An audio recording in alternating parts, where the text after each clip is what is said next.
September 17th, 1984, the world changed for the better. Transformers was released in North America with its first episode.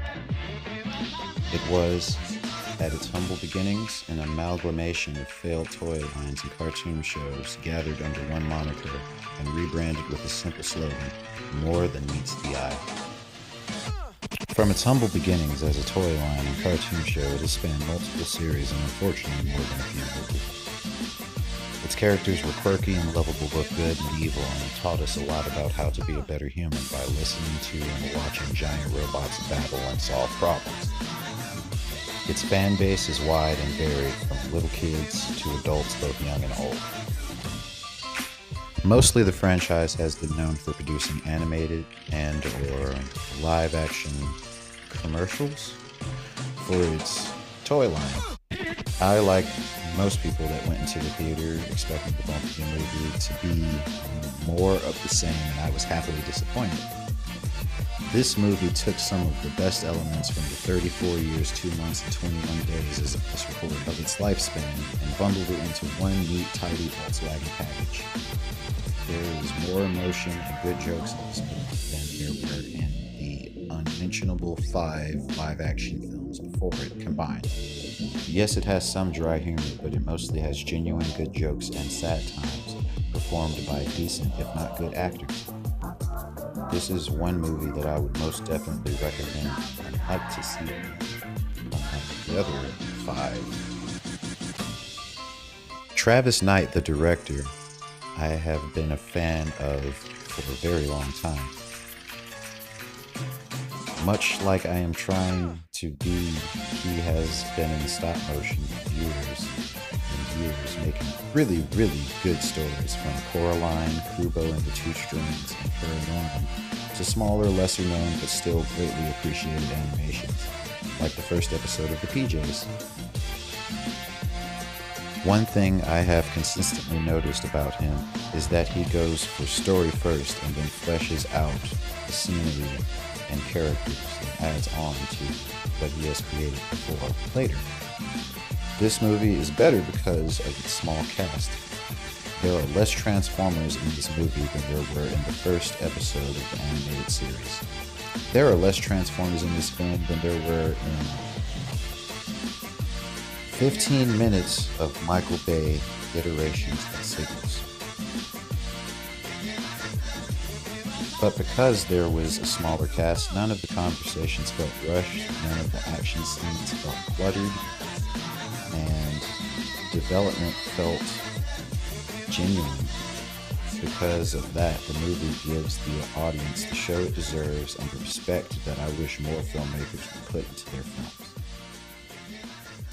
Unfortunately, I was in the very front row, and it was an IMAX showing. I was prepared to have a headache 15 minutes into the movie because of all the shifting parts and explosions and insanity.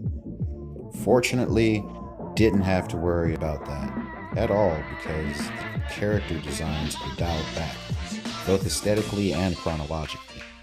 With the exception of the 2 new Decepticons, who you would be hard-pressed to not recognize every character when they appear on screen and feel like you were happy you got your homework done so you can watch Transformers after school.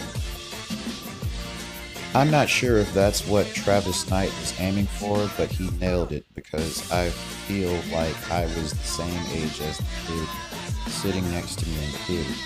I got excited. I laughed out loud more times than I have, wow, and that made me happier than anything. You could still feel the touch of Michael Bay, but only in the explosions, which were amazing, by the way. You can tell that Steven Spielberg told him to shut up and sit down in the corner somewhere until it was time for something to blow up. This film feels like Transformers had a baby with E.T., and that's really a good thing. It recaptures all of the excitement and wonder of seeing heroes and villains that you wanted to see larger than life on the big screen actually brought to life. I am so happy that he was selected as the director for this. Mainly because he's a fan and has been since the beginning, and you can tell. He's the one responsible for why everything looks as it did eons ago on the planet Cybertron. The behind-the-scenes feature after the movie proved that. Also, he's not the only fan. John Cena is a very big fan of Transformers and has made this known several times throughout his career. I think that's one of the major things that made a difference in this film. The people that were in this film, although they knew they were in a film, actually had some connection to the property before getting signed and paid money to make the film. That makes all the difference. Heart before money. All of that brings me to the cast of humans. Travis Knight actually knows how to use a non-CG character in a film instead of just making them like a prop, like some other filmmaker that we know. Almost everybody has a reason for being what they are and doing what they do, and being where they are and doing what they are doing, as opposed to random scenes of close-ups of body parts for the sake of trying to sell sex in a children's toy commercial. The characters felt a little hollow, but still genuine. You can tell that the family of the main character cared for the main character. You can tell that the main character cared for her family. You can tell that John Cena liked being a military man. Simple but effective. America. And because the cast was so small human-wise, none of those conversations felt out of place or rushed either. As a whole, the movie was good and genuine. G1-juin, even. It treaded the lines of, hey, there's adults in the audience, and hey, there's kids in the audience, very well.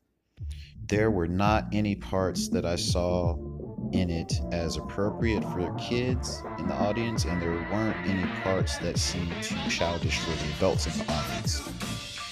The director had a good vision and a solid voice, and he respected his audience's intelligence, and that I am mainly thankful for more than anything else.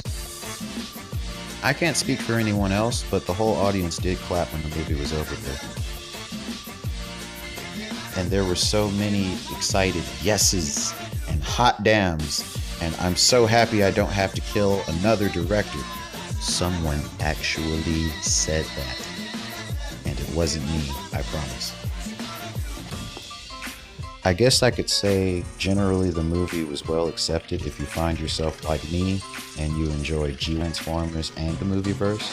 This is about as close to a Reese's sandwich as you can get, because some of the peanut butter was in the chocolate and some of the chocolate was in the peanut butter.